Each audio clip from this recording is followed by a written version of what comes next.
Performance-enhancing drugs. Tennis doesn't mess around when it comes to performance-enhancing drugs. They banned them hard after multiple doping scandals nearly destroyed the sport's credibility in the early 2000s. Tennis adopted the WADA code in 2004, but anti-doping rules existed prior via the ITF and ATP. It was dangerous for players, it gave unfair advantages, and it was turning matches into chemistry experiments. The sport didn't want fans thinking their favorite champions were winning because of drugs instead of talent. PED health risks are terrifying. Heart problems, liver damage, and hormonal destruction were just part of the list. Players were putting their lives on the line and compromising the integrity of every match they played. Maria Sharapova got hit the hardest. She failed a test for meldonium in 2016 and received a 2-year ban starting January 26, 2016, later reduced to 15 months, ending April 26, 2017. She came back, but her reputation never fully recovered. Marin Cilic tested positive for nicotinamide in 2013 and got a 9-month ban,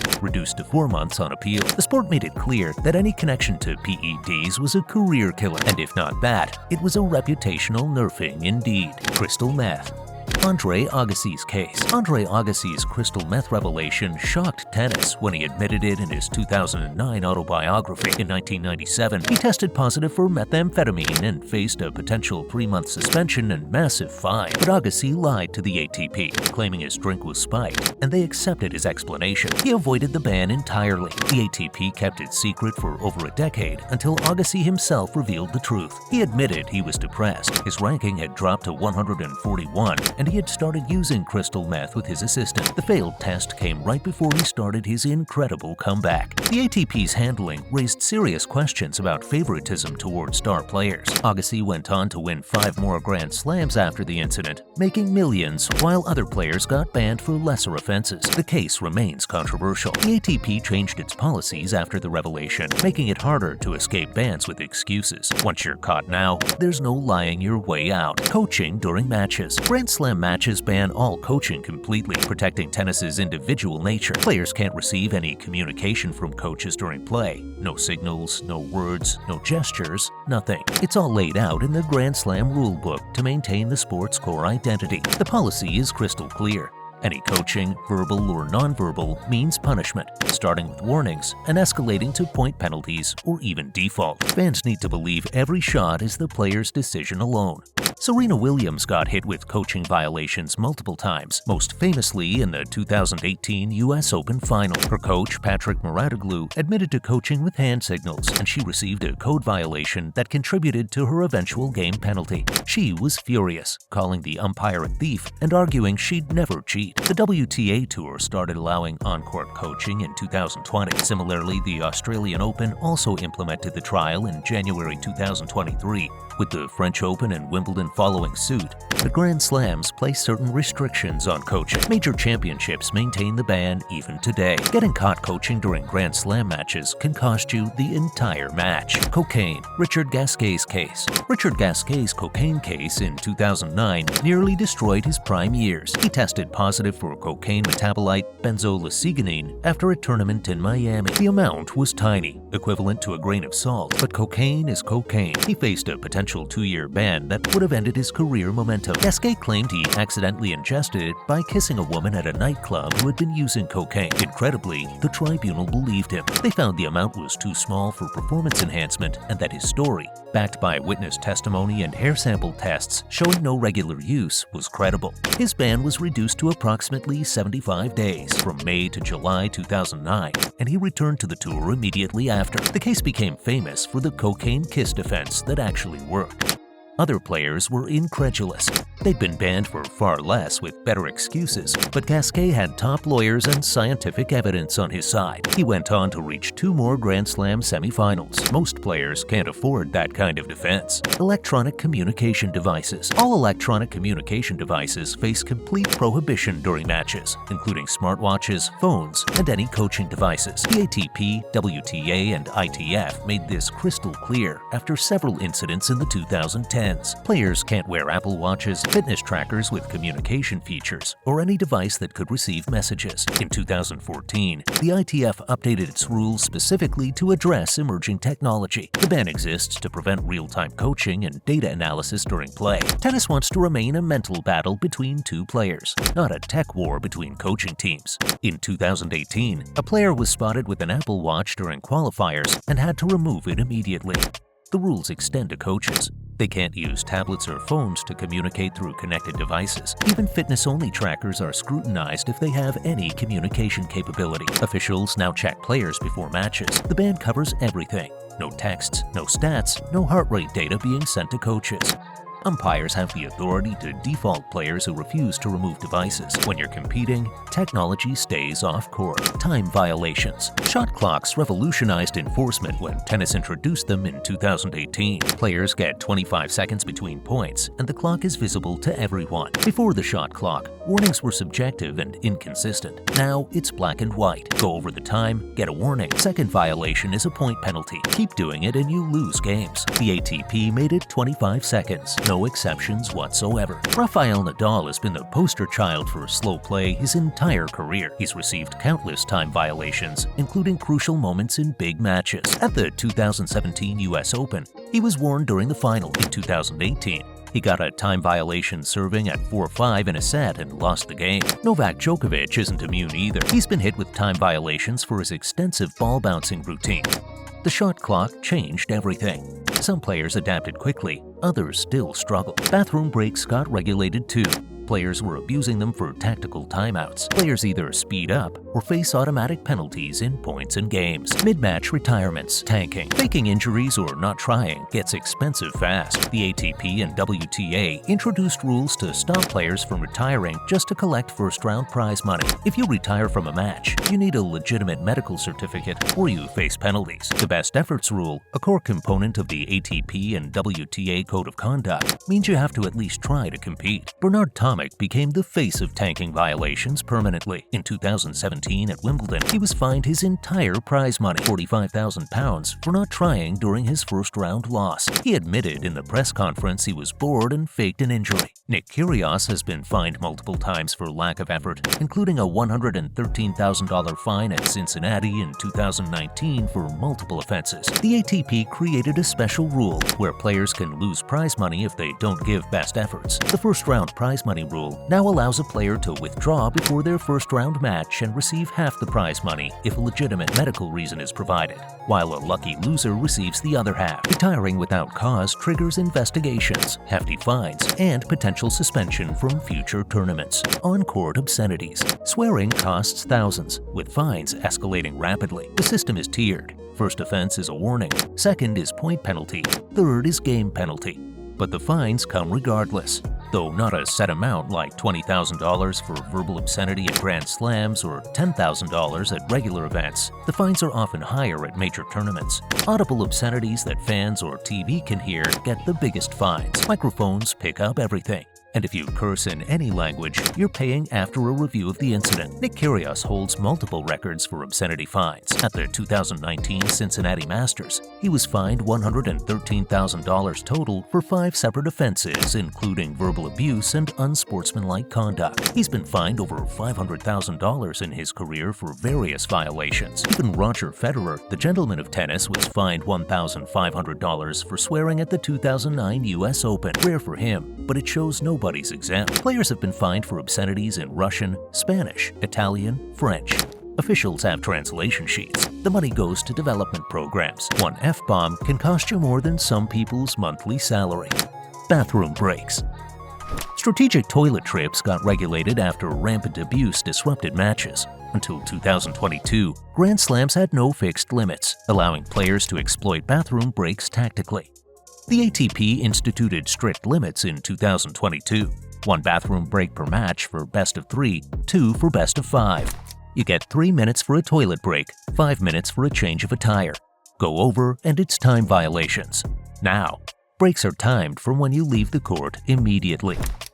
Stefanos Tsitsipas became the bathroom break villain.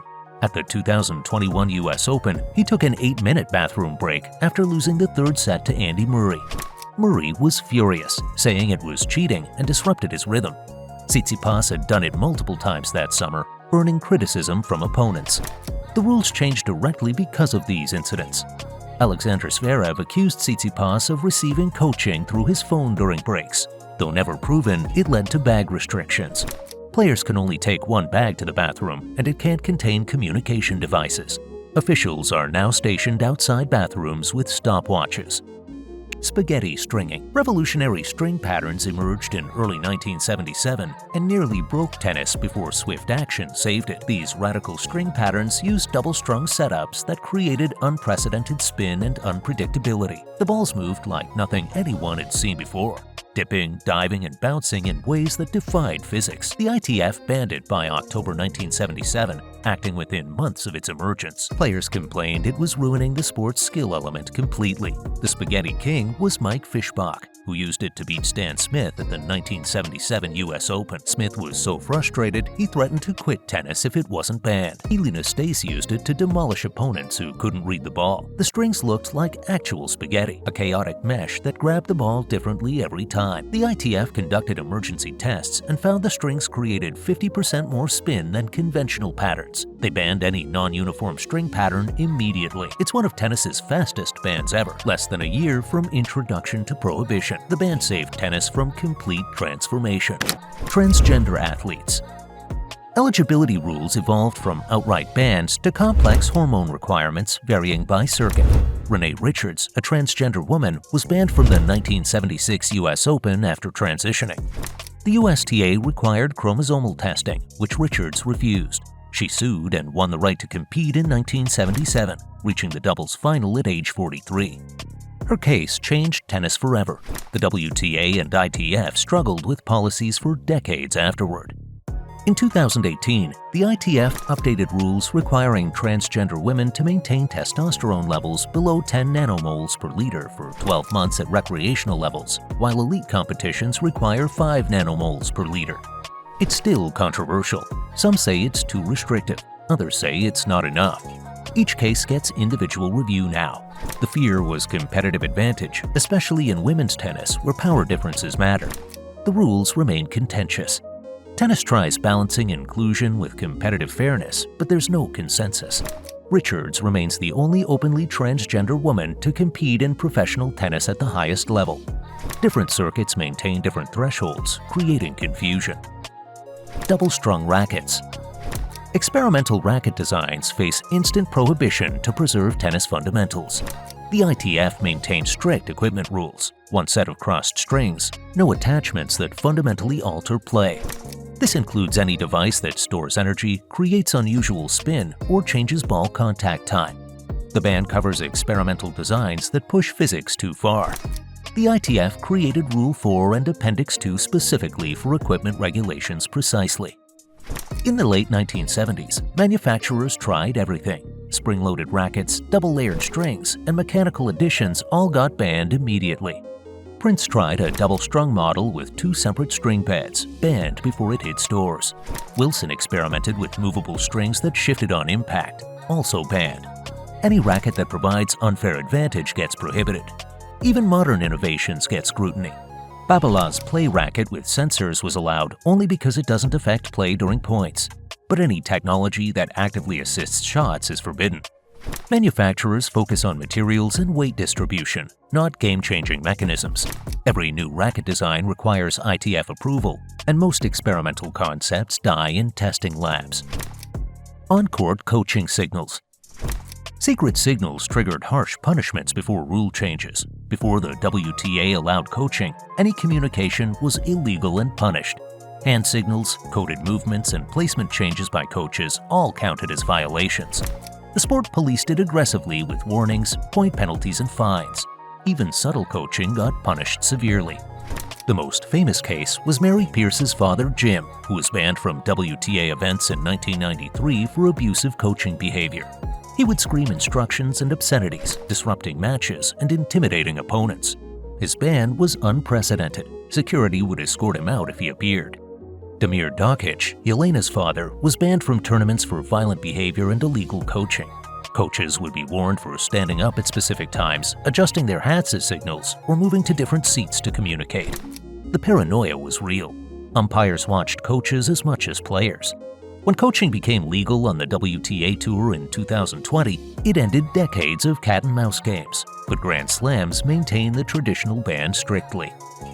Betting and match fixing. Match fixing earns lifetime bans with zero-tolerance enforcement. The Tennis Integrity Unit enforces a zero-tolerance policy. You can't bet on any tennis anywhere, not even exhibitions or challengers you're not playing. The rules extend to family members and support teams. Violation means investigation, suspension, and likely lifetime ban. The sport learned from massive scandals permanently.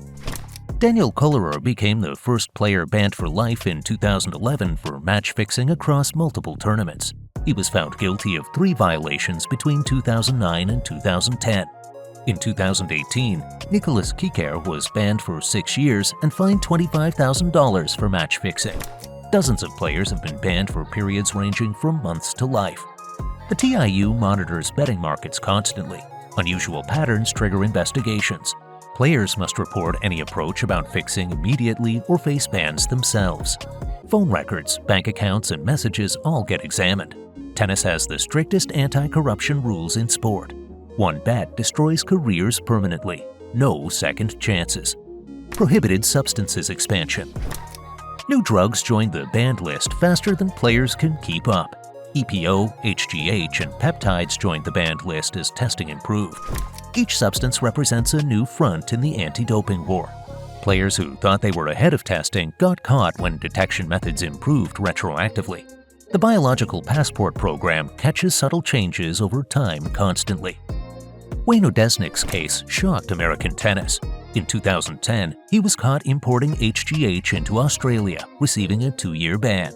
He claimed it was for therapeutic use, but lacking proper documentation meant automatic suspension. In 2015, he got banned again, this time for 15 years after testing positive for multiple steroids. His career ended in complete disgrace. Simona Halep's 2022 Reduxistat case led to a 4-year ban, later reduced to 9 months, and showed even top players aren't immune. The substance increases red blood cells for better endurance. Each new drug that emerges gets added to the banned list. Players must verify everything: supplements, medications, even food against the prohibited list. Ball tampering. Altering tennis balls triggers immediate default without exception. Deliberate ball tampering is penalized under the ITF's Player on-Site Offenses and Equipment Abuse Codes. Players can only touch balls with their hands, racket, and regulation towels. Any foreign substance, stickum, rosin, or moisture violates equipment rules. The ban exists to ensure consistent ball behavior throughout matches. Any deliberate alteration is considered cheating immediately. The rule gained attention when players were caught spitting on balls or applying excessive sweat. In hot conditions, some tried adding moisture for better grip or different bounce. Others tried drying balls excessively to change their flight. Umpires now watch for any unusual ball handling. During COVID-19, temporary protocols intensified enforcement. Ball kids wore gloves, and players couldn't touch their faces, then the balls.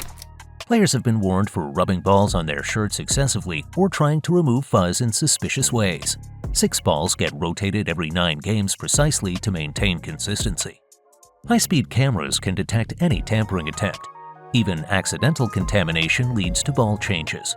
Touch a ball with sunscreen on your illegal stringing patterns. Creative string configurations die in ITF laboratories before reaching courts. Strings must be alternately interlaced, uniformly spaced, and create a flat hitting surface. Creative patterns that pocket the ball or create unusual spin are banned instantly. The technical rules fill pages to prevent innovation that would alter tennis fundamentally. The ITF tests every new stringing concept in labs rigorously. After spaghetti stringing, manufacturers tried everything. Diagonal patterns, star shapes, and asymmetric designs all got rejected. One company tried strings that moved independently.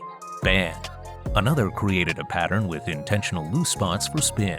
Also banned. They measure spin rates, ball deformation, and contact time. Anything significantly outside normal parameters gets prohibited. Current rules specify minimum number of strings, maximum spacing, and uniform tension requirements. Shaped strings are allowed, but patterns must be traditional. Stringing innovation is mostly about materials, not patterns. Every strange pattern that emerges gets tested and usually banned. Professional stringers know the rules precisely. One creative pattern could disqualify a player mid-match immediately. By the way, if you guys want to subscribe, I'm going to start posting every day. Thanks for watching.